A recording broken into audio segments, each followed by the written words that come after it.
markii hore anaga waxaan laga soo hadlay dambiile waxa islaantii waa la dilay bal cid u dira dabeedna waxaan ku wargelinay ciidanka halkan jooga Samatar jooga dad waxay anaga soo eegayna way soo eegeen way soo qaadeen islaantii anigii way noo yeeran odayaal kale waxay islaantii waa tan way dilan tahay waan waraysanay waxaanay tiri waa lay kufsaday deegaanka Ballidiiriye oo ka tirsan hawdka gobolka Togdheer ayaa waxay galabta diriiru ku dhex martay laba beelood oo walaalo oo wadaaga oo halkaasi wada degaa haddaba waxaan khadka telefoonka ku waraystay mid ka mid ah odayaasha deegaanka Ballidiiriye waxaanu iga warramay sida ay wax u dhaceen waxaanu ii sheegay inay xaaladda nabadgelyo ee deegaanku imika ay degan tahay gacanta ku hayaan cutubyo ka tirsan booliska qaranka Jamhuuriyadda Soomaaliland ee gobolka Togdheer oo hogaaminayo taliye ku-xigeenka qaybta booliska ee gobolka Togdheer Khadar Faarax waxaanu ii sheegay in xaaladda nabadgelyo imika ay degan tahay waraysigina dhex marayna wuxuu u dhacay sidan waxaa imika khadka telefoonka si toos ah ugu jira Khadar Geyd Faarax oo ka mid ahaa odayaashii goobjoogayaasha ahaa ee maanta markii ay wax dhaceen galabta Khadar soo dhawow waa dhawaal Khadar bal waxaad nooga warbixisaa sidii ay wax u dhaceen wax u dhaceen imika muddo ay ku la taleeyaa waxa ka taagnaa Ballidiiriye oo kamida degmada Ballidiiriye ugu kana xiga xagga bariga oo u dhaxeeya magaalada Naqdiinjo iyo Ballidiiriye oo deegaanka Ballidiiriye yaalo beeshaasi ka tirsan tahay intay beesha Ballidiiriye waxa ka dhacay shaqaaqooyinkana waxa ka waday tuulooyinka ay kamid yihiin Geedihaan iyo Naqdiinjo Gundurnibaax maxaan raacday Balli Samatar oo u dhow marka shaqaaqada waxa waday sida ka odayaala maamulayaasha tuulooyinka aan sheegay ah oo noogu yimi ataanu nahay beesha halka taala Balliga marka shaqaaqadaasi odayaasha ayaa horseed u ahaa uqaasha iyo gudoomiyayaasha tuulada ay ka mid yihiin marka sidee bay wax u dhaceen waxay wax u dhaceen markii hore way noogu yimaadeen Balligu waxa weeyaan Ballidiiriye Balli la yaqaano oo ma garanaysaa dawladda iyo shacbiga dadweynuhu uga yaqaano oo ma garanaysaa Balli la yaqaano ah oo maamuladii gobolka yani ay yimaadeen dhowr jeer kali oo yimaadeen barasaabadii hore ilaa 4 barasaab ilaa 3 barasaab ay yimaadeen marka waxay wax u dhaceen Balliga waxaa lagu sameeyay qodmiin dacamada oo markaa ka xumaaday awgeed xooluhu jeli waayeen inay nimanka degay magaalada Balli Samatar oo markii hore 3 Balliga halka iska xiga waa Balli Samatar Faarax Samatar iyo Balliga la yiraahdo Yuusuf Aadan 3 Balli bay ahaayeen midina iyo ay magaalo ma yahayn waxay ahaayeen daaqeen xoolaad marka waxa digay Balli Samatar baa la magaaleeyay Balliga waxa digay beeshii hay'ad marka reer daahirada digay markii ay degeen ay magaalo ka dhifteen waxay damceen Balliga shiritaankiisa inay meesha ka saaraan oo duulimaad ayay ku noqdeen waxay kaloo la kaashadeen oo fidadii gaarsiiyeen tuulooyinkii kale ee ma garanaysaa ay haru jiray haru oola inay ku sugayeen meesha ciidamada booliska qaranka Jamhuuriyadda Soomaaliland ee gobolka Togdheer ma jira warkaasi ciidamada qaranka Soomaaliland way joogaan waxay nala joogeen inanka muddo 4 habeena taliye ku-xigeenka Khadar Faarax ayaa ma garanaysaa oo yaa wata oo ciidanka halkan keenay oo laga soo bedelay xagga ahayd oo 4 habeen nala joogay intaana meesha joogay waxa noogu yimi oo kale maamulka gobolka kaliyaha qaybta iyo barasaabka gobolkaba way noogu yimaadeen. labadiina beelood ee walaalaha ood wadaagta ee meesha wada degan yaa weerarka lahaa? weerarka waxaa lahaa beesha reer daahir iyo beesha guuleed birin ayaa lahaa oo soo duulay.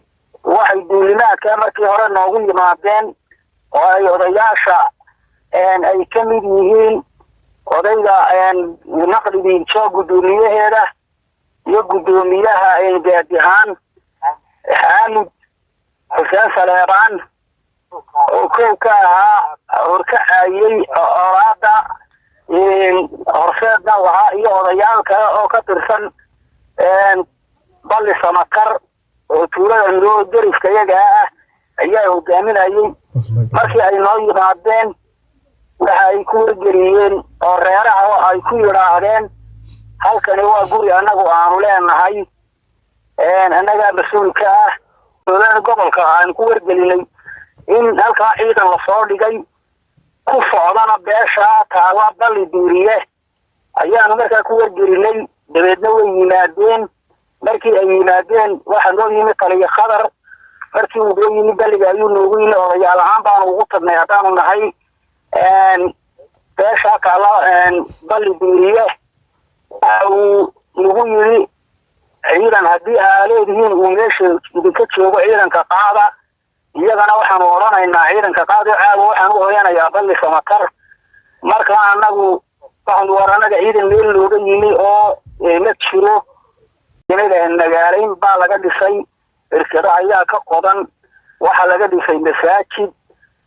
markuu arkay faarax iyo ciidankiisa ay arkeen wixii ay sheegayeen inaanay waxba ka jirin, wuxuu qabtay balli samakar. habeenkiina wuu hoyday. subixii ayuu odayaashii iyaga dhankooda ahaa soo kaxeeyey. waanu isugu nimi. markii aanu isugu nimi wuxuu yidhi wixii aa sheegayseen anigu waxba kumaan arage, bal idinkuna eega oo ma waxbaa ku aragtaan. oo waxay yidhaahdeen maya waxba kuma aragno, dee balligaasun baanu aragnaa ayaanu aragnaa. haddii wuxuu tegay balli samakar buu dib ugu noqday. waxay weerar nagu soo qaadeen galabtii. subixii naloo yimi caynkaa go-aankaa nala siiyey galabteedii abbaara 4 iyo barkii markii ay saacadu ahayd. dabeed waanu la hadalay taliyihii khadar baanu la hadalay. annaguna xilkii waanu kala diray. ciidan meesha lagama joogin. balligii ayay yimaadeen.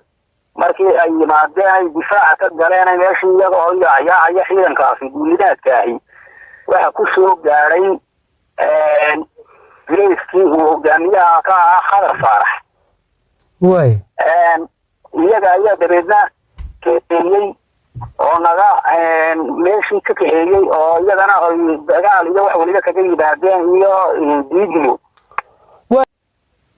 maanta weerarka waxa qaaday beesha balli samakar iyo tuulooyinka kale ee aan tilmaamay jeedaan iyo ka yihiin naqdiinjo ay ka mid yihiin odayaasha weerarka iyaga maanta soo qaaday.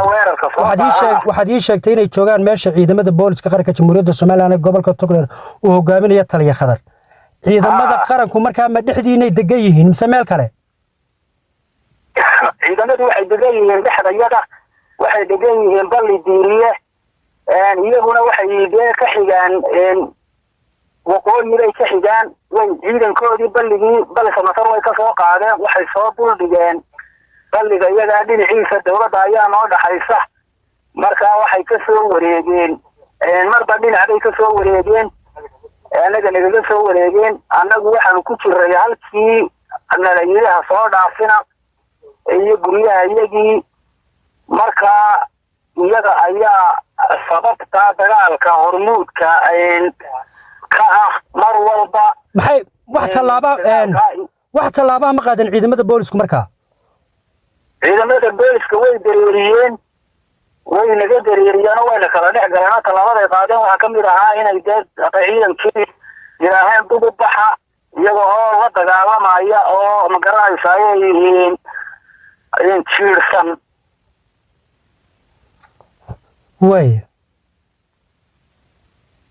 imika markaa xaaladdu waa sidee meeshu?